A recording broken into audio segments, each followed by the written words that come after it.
Hello everybody, it's been a while since the last tutorial, so here we are, and we're going to create a skywriting um, image. This was for jet2.com. I'll show you how to create something like this. So I'm going to start this over, and let's get rid of that. Let's get rid of a couple more layers and start fresh so that I can show you how to create something like this. Um,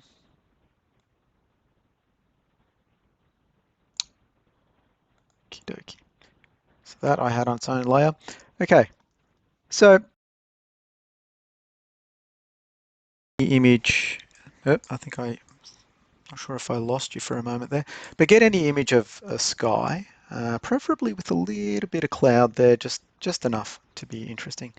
And of course, you want the image of the sky to be a little bit more blue and a little darker, just so that the skywriting is a little more clear. Now, what you got to do is create a new layer, and this is where we're going to write the details. Grab the paint tool.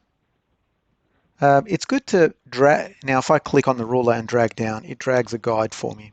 It's good idea to have a guide. So I'm going to put a guide here and here, and I'm going to write one word in here. Okay. So I'm just going to now I'm going to grab a brush. Make sure the GIMP has a good brush called Smoke. Super handy. Here it is over here.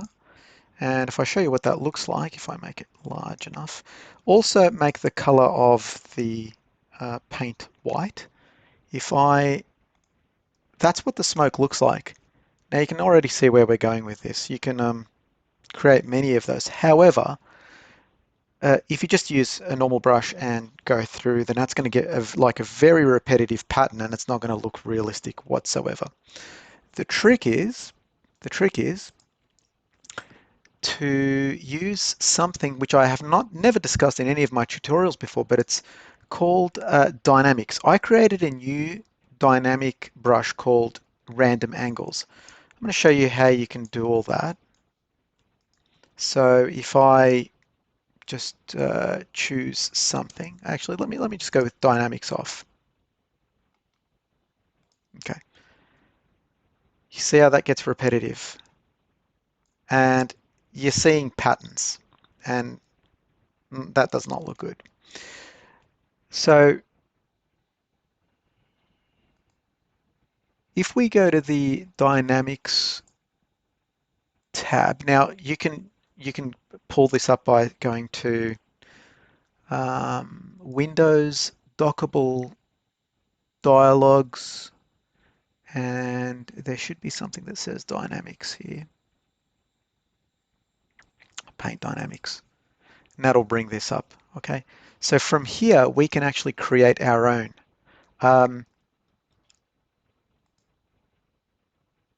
You can so if you want to create your own, just click on this Create New Dynamic button. I'll go through it. So I'm going to delete the random angles that I created. I'm going to create a new one. Oh, I'm having issues writing to disk. I'll look into that. Okay. So I'm going to create a new. I titled it up here. I'm going to call it random angles. And as you guessed, we're going to make it so that the brush changes angles automatically. Okay.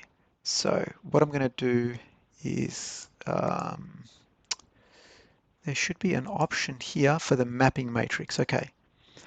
Now this is all of the different things that I want to toggle for the various dynamic options.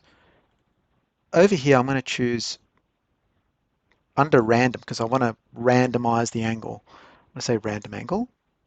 And I'm also going to say random size. Okay, that's good. Now if I show you what happens, you see where we're going with that.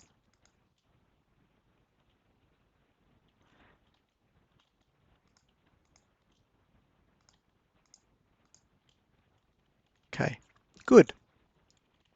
So I'm going to write a word here. Now that I have this, I'm going to say, all right, B. Oop, that didn't look very good.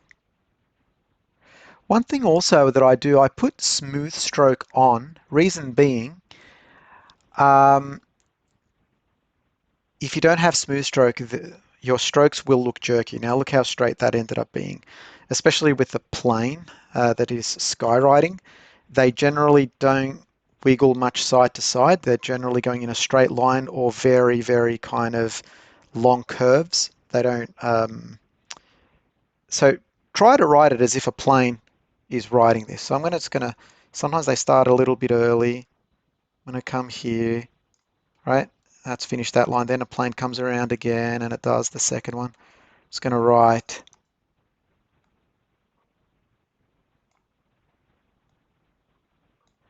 my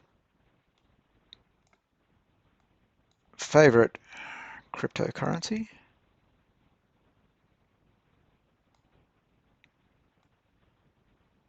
And they sometimes even do this. They go around here and then they go back. I'm going to undo that. That was horrible. Okay, Bitcoin.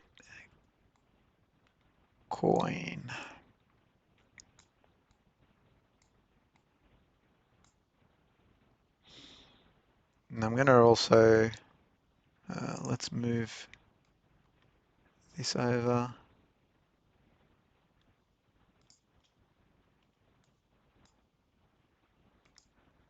Layer,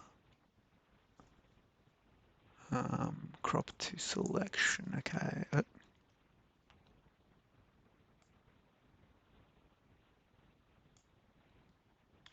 I'm losing the end of it. Okay, image layer, boundary size. I'm just going to increase the size of this because I want to write SV at the end of it.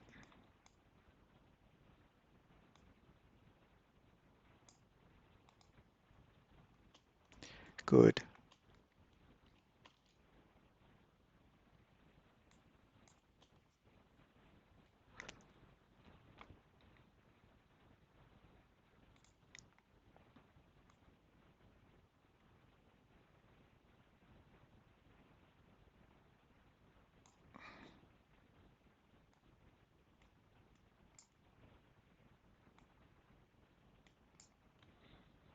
Okay. Now we can do the perspective, and that's the fun part. Just getting it.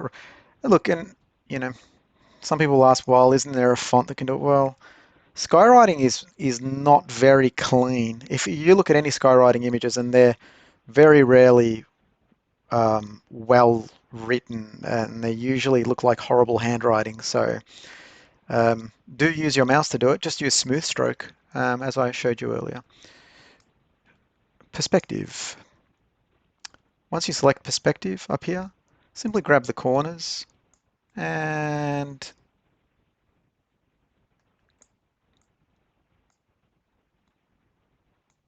let's make it.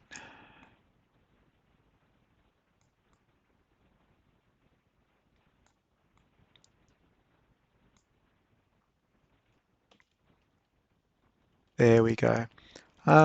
And of course, now I'm going to remove the guides, but that's basically job complete.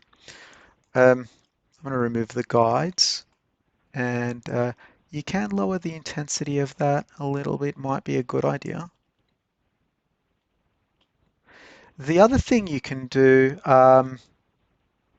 usually wind will kind of smear these skywritings, and you can do that. And usually the earlier written letters are more smeared than the later.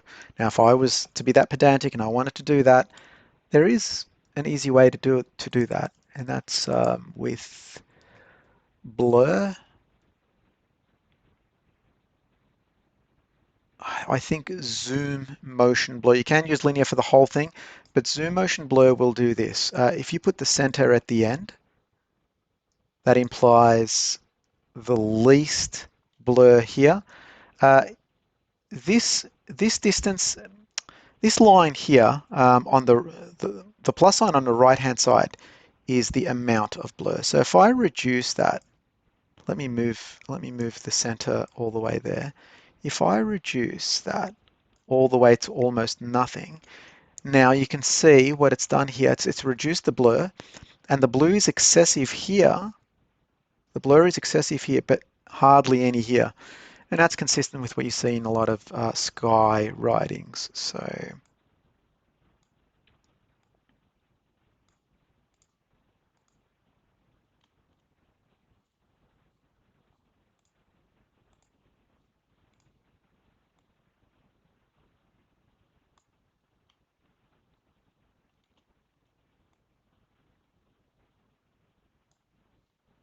whoa.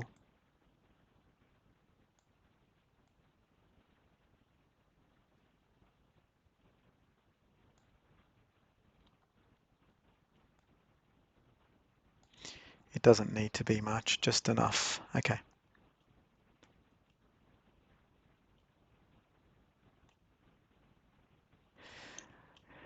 So there it is. Hope that helps you. It's actually a lot easier than I thought it was going to be.